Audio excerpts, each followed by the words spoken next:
Lecture du premier livre des martyrs d'Israël. En ces jours-là, Judas et ses frères déclarèrent : Voilà nos ennemis écrasés, montons purifier le lieu saint et en faire la dédicace. Toute l'armée se rassembla et ils montèrent à la montagne de Sion. Le 25e jour du 9e mois, de grand matin, les prêtres offrirent le sacrifice prescrit par la loi sur le nouvel autel qu'ils avaient construit. On fit la dédicace de l'autel au chant des hymnes, au son des cithars, des harpes et des cymbales. C'était juste l'anniversaire du jour où les païens l'avaient profané. Le peuple entier se prosterna la face contre terre pour adorer, puis ils bénirent le ciel qui avait fait aboutir leur effort. Pendant 8 jours, ils célébrèrent la dédicace de l'autel, en offrant dans l'allégresse des holocaustes, des sacrifices de communion et d'actions de grâce. Ils ornèrent la façade du temple de couronnes d'or et de boucliers. Ils en restaurèrent les entrées et les salles et y replacèrent des portes. Il y eut une grande allégresse dans le peuple, et l'humiliation infligée par les païens fut effacée. Judas Maccabée décida, avec ses frères et toute l'assemblée d'Israël, que l'anniversaire de la dédicace de l'autel serait célébré pendant 8 jours, chaque année à cette date, dans la joie et l'allégresse.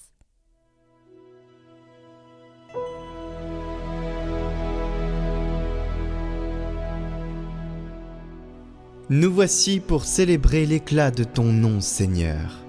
Béni sois-tu, Seigneur, Dieu de notre Père Israël, depuis les siècles et pour les siècles. À toi, Seigneur, force et grandeur, éclat, victoire, majesté, tout dans les cieux et sur la terre. À toi, Seigneur, le règne, la primauté sur l'univers, la richesse et la gloire viennent de ta face. C'est toi le maître de tout. Dans ta main force et puissance, tout par ta main grandit et s'affermit.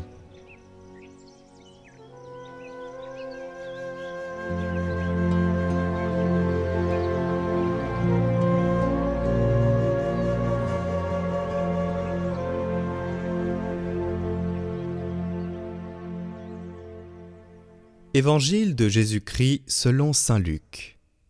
En ce temps-là, entré dans le temple, Jésus se mit à en expulser les vendeurs. Il leur déclarait : « Il est écrit, ma maison sera une maison de prière. Or, vous en avez fait une caverne de bandits. » Et il était chaque jour dans le temple pour enseigner. Les grands prêtres et les scribes, ainsi que les notables, cherchaient à le faire mourir. Mais ils ne trouvaient pas ce qu'ils pourraient faire. En effet, le peuple tout entier, suspendu à ses lèvres, l'écoutait.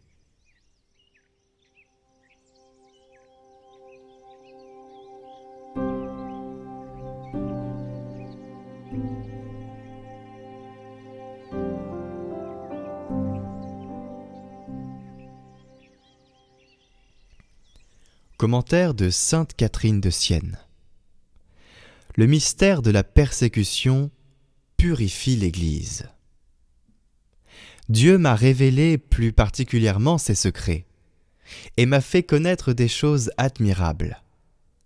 Dieu m'expliqua surtout le mystère de la persécution que souffre maintenant la Sainte Église et son renouvellement, son exaltation dans les temps à venir.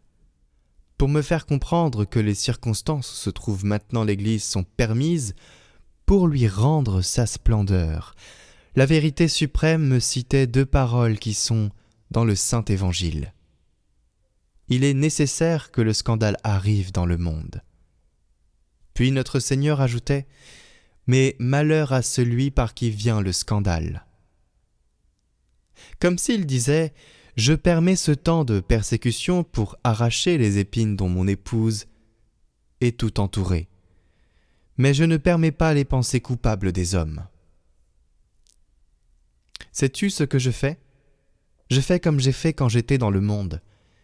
J'ai un fouet de cordes, et j'ai chassé ceux qui vendaient et qui achetaient dans le temple, ne voulant pas que la demeure de mon père devienne une caverne de voleurs.